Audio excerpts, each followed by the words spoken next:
이 시간 함께 하나님 말씀 나누겠습니다. 은혜 받으신 하나님 말씀은 고린도후서 6장 18절, 말라기 4장 6절 두 말씀입니다. 고린도후서 6장 18절 우리 먼저 받도록 하겠습니다. 시작. 너희에게 아버지가 되고 너희는 내게 자녀가 되리라. 전능하신 주의 말씀이니라 하셨느니라. 말라기 4장 6절 말씀은 구약 성경의 마지막 말씀입니다. 같이 또 받겠습니다. 그가 아버지의 마음을 자녀에게로 돌이키게 하고 자녀들의 마음을 그의 아버지에게로 돌이키게 하리라. 돌이키지 아니하면 두렵건대 내가 와서 저주로 그 땅을 칠까 하노라 하시니라. 아멘. 오늘은 Father's Day입니다. 이 Father's Day, 아버지의 날을 지키는 그런 국가들은 많을 것 같지만 그렇지 않습니다. 우리나라 같은 경우에 대한민국이요, 우리가 부모님의 날 바로 5월 8일밖에 없죠. 마더스 데이도 없습니다. 근데 미국은 마더스 데이 그리고 파더스 데이 다 있죠. 이런 나라는요, 유럽의 몇 개 나라, 남미, 아시아에서는 태국 이와 같은 몇 개의 나라밖에는 없습니다. 아버지의 날은 미국에서 시작이 되었습니다. 특별히 포틀랜드에서 5시간 정도 운전하면 나오는 도시 워싱턴주의 스포케인에서 시작이 된 바로 이 절기입니다. 소노라라고 하는 한 딸이 있었는데요. 어머니가 6번째 동생을 낳다가 죽고 말았습니다. 그 아버지는 굉장히 당황을 했습니다. 잭슨 스마트라고 하는 이 아버지는요, 내가 어떻게 이제 6명의 아이들을 키우지? 하지만 아버지는 이를 악물고 하나님께 기도하면서 키웠습니다. 제가 지금 오래전에 이야기를 합니다. 그러다가 이 아버지는 남북 전쟁에 가게 됩니다. 그러면서도 이 6남매를 포기하지 않고 계속해서 자상하게 편지를 쓰면서 이 아이들을 따뜻하게 키웠습니다. 그래서 이 사랑을 듬뿍 받고 자란 아이들은요, 장차 아주 믿음이 좋아지고 그리고 아주 멋지고 실력 있는 전문인들이 됐습니다. 그리고 모일 때마다 우리가 어렸을 때 아버지로부터 어떤 사랑을 받았는지 함께 나누었습니다. 특별히 6남매 중에서 유일한 딸이었던 바로 이 소노라는요, 소노라 스마트 노드라고 하는 분인데, 이 스포케인에서 예배를 드릴 때 목사님께서 마더스데이에 이렇게 정신에 대하여 이야기하고 있었습니다. 그런데 딱 생각이 난 거예요. 왜 마더스데이만 있는 거지? 그리고 마더스데이에 우리가 본받아야 될 정신만 있나? 나의 아버지 같은 경우는 얼마나 헌신했는데 우리 아버지로부터 받은 그런 정신들도 한번 기억하면 좋겠다. 설교가 마치자마자 목사님에게 갔습니다. 그러면서 목사님, 다음 주 6월 5일이 저희 아버지 생신입니다. 그런데 이렇게 좋은 아버지를 주신 거에 대해서 하나님께 감사드리는 예배를 오후에 드리면 안 될까요? 그랬더니 목사님하고 성도님들이 너무 좋아하는 거예요. 그런데 다음 주는 너무 갑작스럽다고 2주 뒤에 우리가 제대로 한번 예배를 드리면 좋겠다고 그랬습니다. 그래서 1910년 2주 뒤인 6월의 세 번째 주 6월 19일 날 스포케인 워싱턴주에서 최초의 이 아버지의 날이 시작이 되었습니다. 그 소문은 순식간에 퍼졌고요. 그리고 워싱턴주뿐만 아니라 미국의 여러 주에서도 아버지의 날을 기념하게 되었습니다. 6월 세 번째 주예요. 그리고 나서는 이게 사회적인 운동이 되어서 아버지의 날도 만들어야 된다. 의회 입법안을 내기 위해서 무브먼이 일어났습니다. 결국 1966년 존슨 대통령은요, 6월 세 번째 주일을 아버지의 날로 전 국민이 지킬 것에 대하여 제안을 합니다.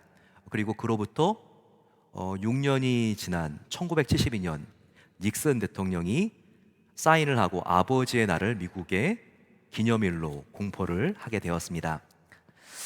이와 같이 파더스 데이는요, 소노라의 부친처럼 소리 없이 묵묵히 행동으로 가족과 교회와 직장과 국가를 위해 헌신한 이 땅의 아버지들을 우리가 함께 기념하며 감사하는 날입니다. 이 세상에서 가장 진실한 사랑을 보여주신 분들, 바로 그런 분들이 우리의 부모님이 아닐까요? 한 보험회사의 광고입니다. 그 부모님의 사랑에 대하여 인용한 시를 이 보험회사에서 광고로 사용을 했는데요. 이와 같은 시입니다. 아버지, 아버지 나이 29, 14시간을 기다려서야 자신의 울음소리를 들을 수 있었습니다. 자식의 울음소리를 들을 수 있었습니다. 당신은 신을 믿지 않았지만 당신도 모르게 기도를 올렸습니다. 37, 자식이 초등학교를 들어가 우등상을 탔습니다. 당신은 액자를 만들어 가장 잘 보이는 곳에 걸어두었습니다. 아직도 당신의 방에는 누렇게 바랜 액자가 걸려 있습니다. 43, 주일 아침 모처럼 자식과 뒷산 약수터로 올라갔습니다. 무사람들이 자식의 아버지를 닮았다며 인사를 건넸습니다. 당신은 왠지 모르게 기분이 좋았습니다. 48, 자식이 대학 입학 시험을 보러 갔습니다. 당신은 평소와 다름없이 출근했지만 종일 일이 손에 잡히지 않았습니다. 53, 자식이 첫 월급을 타서 네일을 사왔습니다. 당신은 쓸데없이 돈을 쓴다고 나무랬지만 밤이 늦도록 네일을 입어보고 또 입어봤습니다. 61, 딸이 시집가는 날이었습니다. 딸은 도둑 같은 사위의 얼굴을 쳐다보면서 한박 웃음을 피웠습니다. 그때 당신은 나이가 들고서 처음으로 눈시울이 붉어졌습니다. 오직 하나, 자식 잘되기만을 바라며 살아온 한평생. 하지만 이제는 희끗희끗한 머리로 남은 당신, 우리는 당신을 아버지라고 부릅니다. 어머니 나이 21, 당신은 고개를 2개 넘어 얼굴도 본 적이 없는 김씨 댁의 큰아들에게 시집을 왔습니다. 26, 시집 온 지 5년 만에 자식을 낳았습니다. 당신은 그제서야 시댁의 어른들로부터 대접을 받았습니다. 32, 자식이 급하게 밤에 급체를 앓았습니다. 당신은 자식을 얻고 읍내병원까지 밤길 20리를 달렸습니다. 40, 그의 겨울은 유난히 추웠습니다. 당신은 자식이 학교에 돌아올 무렵이면 자식의 외투를 입고 동구 밖으로 나갔습니다. 그리고 자식에게 자신의 체온으로 데워진 외투를 입혀주었습니다. 52, 자식이 결혼할 여자라고 집에 데려왔습니다. 당신은 분칠한 얼굴이 싫었지만 자식이 좋다니까 당신도 좋다고 하였습니다. 60, 환갑이라고 자식이 모처럼 돈을 보냈습니다. 당신은 그 돈으로 자식을 위한 보약을 샀습니다. 65, 자식 내외가 바쁘다면서 명절에 고향에 못 내려온다고 말했습니다. 당신은 동네 사람들에게 바빠서 자식이 일찍 올라갔다며 평생 처음으로 거짓말을 했습니다. 오직 하나, 자식 잘되기만을 바라며 살아온 한평생. 하지만 이제는 깊게 주름진 얼굴로 남으신 당신, 우리는 당신을 어머니라고 부릅니다. 이 시에서 우리가 느낄 수 있듯이 이타적인 무조건적인 사랑, 하나님의 아가페 사랑을 체험하게 해주시는 분들, 바로 유일한 분이 우리의 부모님들입니다. 그래서 성경은 이렇게 말하고 있죠. 잠언 1장 8, 9절 말씀을 보게 되면 내 아들아, 내 아비의 훈계를 들으며 내 어미의 법을 떠나지 말라. 부모님의 훈계와 법, 이것은 부모님의 가르침입니다. 그런데 이것이 너의 머리에 아름다운 관이요 내 목에 금사슬이니라 라고 말하고 있죠. 부모님의 가치는 정말, 부모님의 가르침은 가치가 있다는 겁니다. 성경은 그래서 부모님께 공경하면 이 땅에서 잘되고 장수하는 축복이 있다고 말하고 있죠. 틀림없는 사실입니다. 왜냐하면 부모님의 모든 가르침에는 남다른 사랑이 담겨 있기 때문입니다.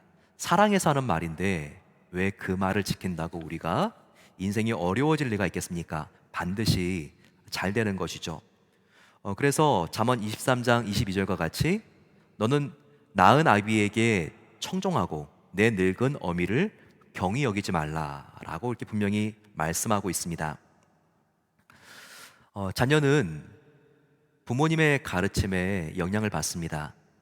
부모님의 가르침은 말로 하는 언어적인 가르침도 있지만 비언어적인 가르침도 있습니다. 말투, 부모님도 모르고 말하는 습관, 그리고 표정들까지도 영향을 받습니다. 제가 시카고에서 목회를 할 때였어요. 그때 한 어머니가 30대였는데 아이의 성격, 딸의 성격이 너무나 까칠하다고 예민하다고 걱정을 하는 거였습니다. 정말 이 아이의 성격이 장난이 아니었어요. 영화부실에서 어머니와 함께 나오는데 이 모녀가 신발을 신었습니다. 그때 이 엄마가 딸의 발을 밟았어요. 예, 그랬더니 아이가 엄마를 딱 째려보면서 엄마! 예, 이렇게 소리를 치는 거였어요. 그때 저는 지나가면서 그게 누구 목소리인 줄 알았습니다. 누구였을까요? 예, 그 엄마의 목소리예요. 평상시 말할 때 이렇게 핏대를 높여서 한 옥타브 올려서 말을 합니다. 정말 부모는 아이의 거울일 수 있죠. 정말 이 엄마와 아빠들의 의식적인 행동, 무의식적인 행동, 언어적인 행동, 비언어적인 행동 다 아이들에게 영향을 줍니다. 부모가 생각 없이 말했던 것, 그리고 또 크고 작은 결정 속에 작용하고 있는 가치관까지도 이 아이들에게 영향을 줍니다. 코로나와 경제 침체가 맞물려 가지고 참 어두운 시대를 살고 있죠. 그런데 한 가지 흥분되는 소식이 있다면 지금 유럽에서 맹활약을 하는 손흥민 선수를 보는 거다, 이렇게 말씀하시는 분들이 계십니다. 정말 대단하죠. 한국 선수가 유럽의 득점왕, 시즌 최우수 선수가 되었습니다.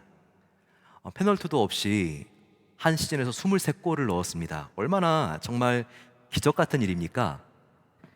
그런데 오늘날에 손흥민 선수가 존재할 수 있었던 것은 바로 그를 사랑으로 키워준 송웅정 씨가 있었다고 말하는 분들이 많이 계십니다. 송은전 씨는 올해 나이가 61갑입니다. 그런데 전 대한민국 축구 선수 출신이죠. 그는 충남 서산에서 태어나고 축구가 너무 좋아서 축구를 하고 싶어서 중학생 때 혼자 춘천으로 이사를 갔습니다.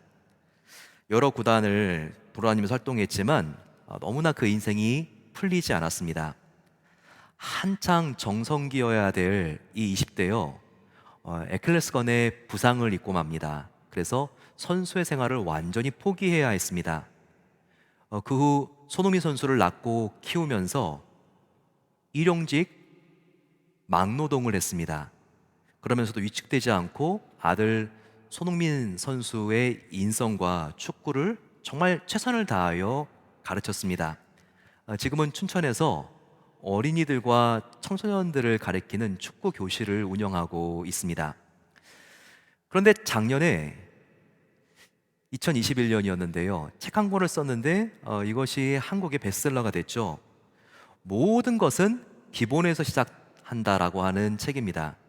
이 책은요, 한 번 읽으면 빨려 들어갑니다. 왜냐하면 너무나 솔직담백하게 썼고요, 겸손하게 썼기 때문입니다. 그래서 누가 읽어도 공감대가 형성되게 되어 있어요. 여기서 이렇게 송민 선수의 아버지 송은정 씨는 말합니다. 나는 나의 축구 이야기하는 것이 부끄럽습니다. 축구를 모르면서 축구를 시작했습니다. 나는 마바리 3류 선수입니다. 공도 다룰 줄 모르면서 공을 찼습니다. 나는 축구가 무엇인지도 모르는 벌거숭이에 불과합니다. 28의 나이에 몸의 부상으로 선수 생활을 마감하고 은퇴했습니다. 하지만 그럼에도 송은정 선수를 정말 인정해주는 사람이 있는데 바로 그의 아들 손흥민 선수입니다. 그는 아버지에 대하여 이렇게 말하고 있어요. 저의 아버지는 묵묵하고 당당하고 담담한 사람, 고집 있고 사력 있고 여유가 있는 사람, 축구와 가족과 책만 있으면 되는 사람, 나의 친구이자 선배이자 내가 가장 존경하는 스승입니다. 저의 축구는 온전히 아버지의 작품입니다. 정말 이런 찬사를 아들로부터 받는다면 얼마나 기분이 좋겠습니까? 그러면 손흥민 선수의 아버지의 어떤 교육이 오늘날의 손흥민 선수를 작품으로 만든 것일까요? 그것은 이 책의 제목, 모든 것은 기본에서 시작한다, 바로 이 기본에 있습니다. 이 책에서 송웅정 씨는요, 사람이 어떤 분야에 발전하고 최고가 되기 위해서는 기본을 잘하는 게 중요합니다 라고 말합니다. 가장 중요한 기본은 바로 겸손과 성실과 남을 배려하는 사랑입니다. 이렇게 말하고 있습니다. 송은정 씨는 자기 아들 송민 선수를 어렸을 때부터 이렇게 가르쳤습니다. 상대가 공을 차다가 넘어지는 것을 보면 아무리 너가 툭 차면 골문으로 들어갈 수 있는 찬스라고 할지라도 그렇게 하지 말고 골을 바깥으로 차내라. 사람부터 챙겨라. 바로 이것이 기본이다. 너는 축구 선수가 되기 이전에 사람이 되어야 한다. 사람이 꼭 먼저다. 뒤늦게 축구를 시작한 손흥민 선수였습니다. 6년 동안 새벽과 오전과 오후 밤늦게까지 혹독한 훈련을 아버지가 직접 시켰습니다. 그런데도 아들이 골 넣는 기계가 아니라 성숙한 인간이 되어야 함을 거듭거듭 강조했습니다. 그런 밑에서 이와 같은 아들이 탄생하게 된 것입니다. 바로 그 부모가 무엇을 가치 있게 여기는가, 그리고 지금 그 부모가 어떻게 살고 있는가를 자녀는 다 보고 있습니다. 그리고 이와 같은 부모의 가치관과 살아가는 태도가 자녀의 미래에 지대한 영향을 미친다는 겁니다. 한편 우리는 부모로서, 그리고 우리가 우리의 부모님을 대할 때 매우 유의해야 될 중요한 관점이 하나 있습니다. 그것은 부모님의 사랑은 하나님의 사랑을 닮았지만 하나님의 사랑처럼 완전하고 영원하지는 않다는 겁니다. 하나님의 사랑을 닮아 있지만 부모님의 사랑은 하나님의 완전한 사랑을 닮은 그림자일 뿐입니다. 그래서 부모님은 자녀에게 상처를 주기도 하고 완전하지 않기 때문에 실망을 주고 노엽게 하기도 합니다. 특별히 어머니보다는 아버지가 훨씬 더 그러기가 쉽죠. 그래서 우리 주변의 사람들과 대화하다 보면 어머님보다 아버지로부터 더 큰 깊은 상처를 받았다고 진술하는 사람들이 훨씬 많습니다. 심지어 계명대학의 김영길 교수는 이렇게까지 말합니다. 아버지란 돌아가신 후에야 보고 싶은 사람입니다.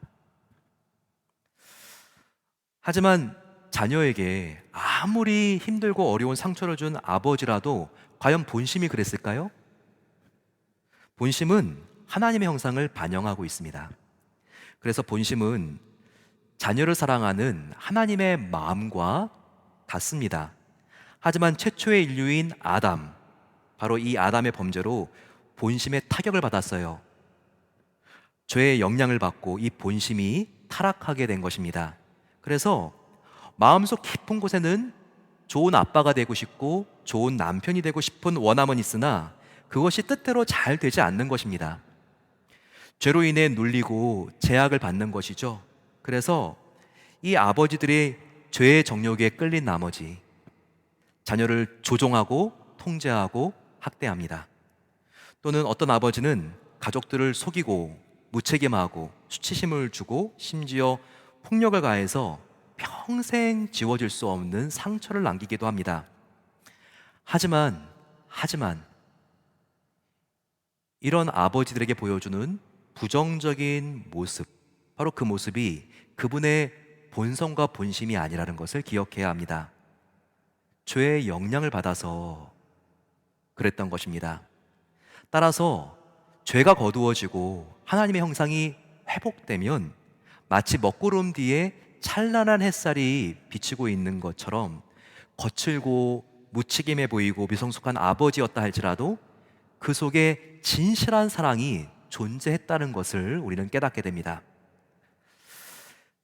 그래서 이곳에 아버지들이 계시다면요,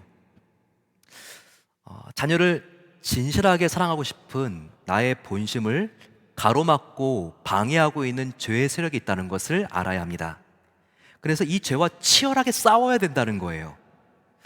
나의 힘으로 안 되지만 예수님의 능력을 의지하고 나갈 때 이 죄, 즉 분노와 체면과 자존심과 권위주의와 거친 말과 행동과 싸워 이길 수 있다는 겁니다. 그러면서 내 안에, 우리 아버지들과 어머니들 안에 하나님의 형상이, 우리가 예수 그리스도의 이름과 능력을 의지할 때 회복될 수 있다는 겁니다. 하나님이 기뻐하시는 부모의 모습으로 자녀에게 상처를 주는 것이 아니라 신뢰와 사랑을 줄 수 있는 건강한 부모의 모습으로 예수 그리스도 안으로 깊이 들어갈 때 우리는 변화될 수 있습니다. 예수님을 의지하여 내 안에 있는 죄와 우리가 치열하게 싸울 때 그때 놀라운 변화가 반드시 일어날 수 있습니다. 한편 이곳에 과거에 아버지에게 깊이 실망한 분들이 계시다면 여러분들 또한 새로운 시야를 가질 필요가 있습니다. 그때는 아버지 때문에 내가 숨을 쉴 수 없었고 너무나 눌렸고 힘들고 실망했어도 그게 나의 아버지의 모습의 전부는 아니라는 겁니다. 본래의 의도와 마음이 아니었다는 것도 우리가 믿을 수 있어야 합니다. 아버지의 본심은 그게 아니었는데 죄에게 조종을 당하신 겁니다. 그런 아버지도 하나님 앞에서 영화롭게 되면 죄와 미성숙의 껍질을 벗게 됩니다. 아버지도 장차 하나님의 형상으로 회복이 되어 여러분에게 미안하다고 사과할 날이 반드시 옵니다. 그런 날이 이 세상에서 오지 않으면 새하늘과 새 땅이 열릴 때 천국에서 반드시 온다는 것이 이 성경의 세계관입니다. 반드시 우리가 소원한 그 이상으로, 내가 간절히 바랬던 그 이상으로 아버지가 진실한 사랑의 사람으로 변화가 되어서 변화되고 회복되어 다시 만날 날이 온다는 것을 믿어야 합니다. 또한 우리가 명심해야 될 굉장히 중요한 사실이 있습니다. 그것은 우리의 진정한 아버지는 혈육의 아버지가 아니라 하늘 아버지라는 사실입니다. 나의 혈육의 아버지가 진짜 아버지인 것 같죠? 아닙니다. 나의 혈육의 아버지를 만드신 아버지가 계십니다. 그분이 진짜 아버지죠. 그 아버지는 바로 하늘에 계시는 하나님 아버지입니다. 나의 아버지는 남들의 아버지처럼 성품이나 능력이 부족하다고 실망하지 말아야 돼요. 지금 생존에 계시지 않는다고 해도 외로울 필요가 없습니다. 위축될 것이 없습니다. 왜냐하면 우리 영혼의 진정한 아버지는 바로 하늘에 계시는 완전하신 하늘 아버지이기 때문입니다. 이것을 성경은 거듭해서 강조해요. 고린도후서 6장 18절 말씀을 보세요. 너희에게 아버지가 되고 나 하나님이 너희에게 아버지가 되고 너희는 내게 자녀가 되리라 전능하신 주의 말씀이니라 하셨느니라 라고 말하고 있습니다. 따라서 이 Father's Day는요, 우리가 혈육의 아버지만 생각하면 안 됩니다. 바로 이 아버지의 날은 우리의 진정한 아버지이신 영혼의 아버지 하나님을 우리가 생각할 수 있어야 합니다. 그러면 우리에게 힘이 생기죠. 평강과 용기와 희망이 생깁니다. 그러면 우리의 진짜 아버지 하늘 아버지는 어떤 분일까요? 첫 번째로 그분은 그럼에도 불구하고 우리를 사랑해 주시는 은혜의 아버지입니다. 그분 앞에서 내가 완전한 자격을 갖추지 못했다고 낙심할 필요가 없습니다. 그분은 오히려 우리가 약하고 불완전할수록 우리를 더 아껴주시고 소중하게 여겨주시는 분이에요. 저와 여러분들도 자녀들이 많을 때 그 자녀 중에서 가장 약한 자녀에게 더 마음이 쓰이지 않습니까? 하나님도 우리의 아버지이기 때문에 그렇다는 겁니다. 찬송가 가사처럼 내가 연약할수록 나를 더욱더 귀히 여기고 그리고 나에게 가까이 와주시고 나와 함께 하시는 분, 바로 그분이 나를 사랑하시는 아버지라는 것이죠. 돌아온 탕자의 이야기가 그것이 아니겠습니까? 이 돌아온 탕자 얼마나 배은망덕합니까? 아버지에게 막 거칠게 대들고 아버지의 재산을 다 빼돌리고 가출해버렸죠. 이를 갈아도 모자란데 이 아들을 정말 기다립니다. 아버지가 눈이 빠지도록 하루 이틀도 아니고 몇 년을 기다리죠. 그리고 돌아왔을 때 너 왜 그랬냐? 나무라지 않습니다. 정죄하지 않습니다. 무조건적으로 용납하고 포용하죠. 기뻐하면서 자기의 옷을 입히고 금 가락지를 껴줍니다. 그리고 덩실덩실 안고 춤을 추죠. 이것이 바로 저희를 향한 하나님 아버지의 마음이라는 것입니다. 하나님은 우리가 아버지께로 돌아가면 살아나리라, 아버지께로 돌아가면 회복되리라, 너가 아버지께로 돌아가면 새 삶을 얻으리라 라고 말하고 있습니다. 그래서 이 구약의 마지막 권, 마지막 장, 마지막 절을 보게 되면 바로 이 이야기가 나와 있습니다. 돌아오면 너희가 살리라. 인생을 살면서 가장 고상한 사명과 거룩한 목표가 무엇인지 아니? 바로 그것은 하나님으로부터 멀어진 자식들을 아버지의 품으로 돌아오게 하는 일이야. 이것을 구약의 마지막 권, 마지막 장, 마지막 절이 강조하고 있습니다. 오늘의 본문 말라기 4장 6절이죠. 그가 아버지의 마음을 자녀에게로 돌이키게 하고 자녀들의 마음을 그들의 아버지에게로 돌이키게 하리라 라고 말하고 있습니다. 즉 우리가 하나님께 돌아오면 내가 어떠한 죄와 실수를 저질렀다 할지라도 하나님은 조건 없이 우리를 맞아주시고 우리에게 새로운 소망을 품고 우리에게 새로운 삶을 주신다는 약속의 말씀입니다. 그리고 가장 위대한 사명은 무엇인가? 바로 그것은 하나님으로부터 멀어진 사람들을 다시 그들의 영혼의 아버지인 하나님의 품으로 돌아오게 하는 일이다. 이것을 우리에게 강조하고 있습니다. 하나님께 언제든지 몇 번이든지 우리는 돌아갈 수 있고 또 다른 사람들을 하나님께 돌아오게 하는 것이 가장 존귀한 삶을 살아갈 수 있는 방법이라는 겁니다. 첫 번째, 하나님은 어떤 분인가? 무조건적으로 우리를 사랑해 주시는 은혜 하나님이다. 두 번째입니다. 하나님 어떤 분인가? 우리와 함께 하시는 아버지이십니다. 예수님은 요한복음 14장 18절 말씀에 내가 너희를 고아와 같이 버려두지 아니하고 너희에게 오리라 라고 말하고 있습니다. 하나님이 항상 함께 계시기 때문에 아버지가 함께 계시는 자가 무슨 고아니, 이것을 우리에게 알려주고 있죠. 실제로 우리가 예수님을 믿었을 때 예수님을 영접하게 되면 하나님의 영인 성령님이 내 안에 거하십니다. 그 성령님은 영원히 나를 떠나지 아니하시고 함께 하시죠. 그렇기 때문에 그 앞에 있는 17절이 나와 있는 것입니다. 저는 진리의 영이라, 성령님이죠. 세상은 능히 저를 받지 못하나니 이는 저를 보지도 못하고 알지도 못함이라. 그 다음이 중요합니다. 그러나 너희는 성령을 아나니 저는 너희와 함께 거하심이요 너희 속에 계시겠음이라. 하나님 아버지께서 영원히 우리 속에 함께 계신다는 말씀이 여기에 약속되어 있습니다. 이 사실을 믿을 때 하나님이 영원히 나와 함께 가장 가까운 곳에 계신다는 것을 믿을 때 담대해질 수 있습니다. 평안을 얻을 수 있습니다. 삶이 아무리 힘들고 어려워도 만족하고 감사할 수 있다는 거예요. 이 세상을 나와 함께 하시는 하나님과 함께 승리할 수 있다는 약속이 여기 나와 있는 것입니다. 마지막으로 파더스데이에 우리는 하나님의 마음을 나도 품게 하옵소서 기도하고 우리가 결단할 수 있어야 됩니다. 하나님 아버지의 마음은 무엇이죠? 그럼에도 불구하고 나 같은 죄인을 하나님께서 용서해 주시고 용납해 주시는 사랑의 마음입니다. 내가 아무리 주님을 멀리 떠났어도 인내로 기다려 주시고 용서해 주시는 바로 그 마음입니다. 또 약한 자를 긍휼하게 여겨주시는 사랑의 마음, 바로 이것이 하나님 아버지의 마음입니다. 파더스데이에 이와 같은 하나님 아버지의 마음을 저와 여러분들이 품기를 하나님은 간절히 바라고 계십니다. 우리 주위에 이와 같은 사람들이 누가 있을까요? 지금 우리 교회 안에도 혼자 살고 계시는 어르신들이 있습니다.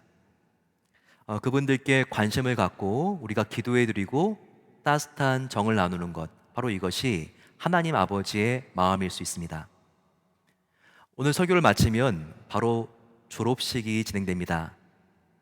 우리의 다음 세대 작은 아이들, 그 아이의 말을 우리가 무시하지 않고 귀담아 들어줄 수 있는 것, 바로 이것이 하나님 아버지의 마음입니다.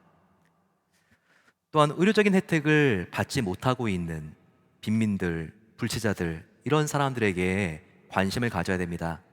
저희 교회가 3개월에 한 번씩 의료 선교를 하고 있죠. 이 지역에 있는 다민족들에게 교회를 오픈해서 여러 가지 의료적인 혜택을 받을 수 있도록 그렇게 준비하고 돕고 있습니다. 바로 이것이 하나님의 마음을 가진 교회의 모습입니다. 특별히 저는 목회자로서 경제적으로 어렵거나 사역지가 없으신 사임하신 목사님들, 그분들에게 제가 관심을 갖기 위해서 노력합니다. 뭔가 정말 실력이 있고 나중에 잘 알아두면 도움이 될 것과 같은 목사님들 만나고 싶죠. 하지만 사임한 목사님들 그리고 또 갈 곳이 없는 목사님들도 주변에 있습니다. 한 달에 한 번씩 같이 식사 교제를 하면서 그 말씀을 들어주는 것만으로도 굉장히 위로가 됩니다. 또 저에게도 도움이 됩니다. 정말 힘들고 어려울 때 이렇게 하나님을 의지하는 분들을 보게 되면 큰 감동이 마음속에 솟구치게 됩니다. 또 남편 목사님을 먼저 하나님 나라로 보낸 사모님들 그런 분들에 대한 소식을 들었을 때 장로님들께 말씀을 드리고 그 도울 수 있는 기회를 놓치지 않기 위해서 굉장히 깨어 있으려고 합니다. 최근에 요즘 마음을 품고 있는 분들은요, 나이가 드시고 이제 이 지역을 은퇴하시는 목사님들입니다. 정말 이 크지 않은 오레곤 같은 지역, 특별히 포틀랜드가 아니라 유진이나 세일렘 같은 지역은요, 교회가 하나, 두 개 정도 있습니다. 그런 목사님들이 그곳에서 20년, 30년 목회하는 것은요, 이것은 정말 어떤 선교사도 하기 힘든, 정말 힘들고 어려운 일입니다.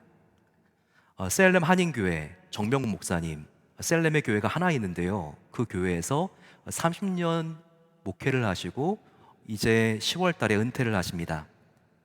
밴쿠버의 한인 장로교회 지성문 목사님 15년 동안 목회하시고 이제 다음 달에 은퇴를 하시죠.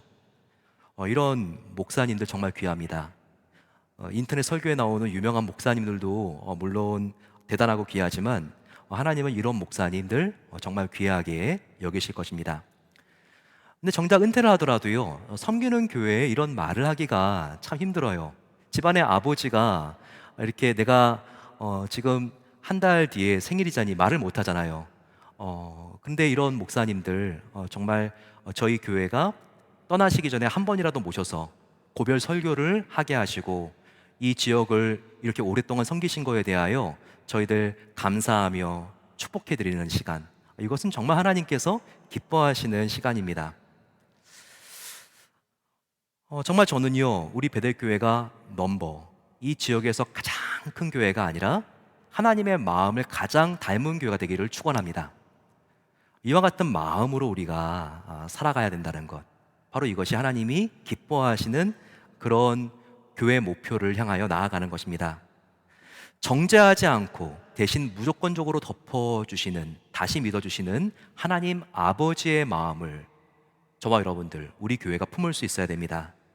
자신을 희생하고 모든 것을 내어주신 바로 그 아버지의 마음을 본받아야 합니다. 우리가 서 있는 이곳, 지금 하나님과 세상 사람들로부터 정말 하나님의 마음을 품은 자들이구나, 나의 마음을 품은 교회구나, 이와 같은 말을 들을 수 있기를 다시 한번 결단하는 해피 파더스 데이 되시기를 축원합니다.